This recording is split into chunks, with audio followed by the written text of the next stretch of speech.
I will be presenting and explaining about the human heart. The human heart contains 4 chambers: the left atrium, the left ventricle, the right atrium, and the right ventricle. This is separated by the septum into 2 portions: the deoxygenated blood and the oxygenated blood. Deoxygenated blood flows from our body into the superior and inferior vena cava. The right atrium then contracts itself to pump the deoxygenated blood into the right ventricle through the tricuspid valve. The tricuspid valve closes to prevent the blood from the right ventricle to flow into the right atrium. The right ventricle then contracts itself and pumps the deoxygenated blood into the pulmonary artery and into our lungs.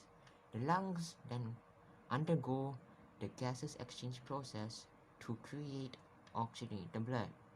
Oxygenated blood flows from the lungs through the pulmonary vein into the left atrium. The left atrium then contracts itself and pumps the blood through the bicuspid valve into our left ventricle. The bicuspid valve closes to prevent the backflow of the oxygenated blood from the left ventricle to the left atrium. The left ventricle then contracts and pumps the blood through the semilunar valve and into the aorta.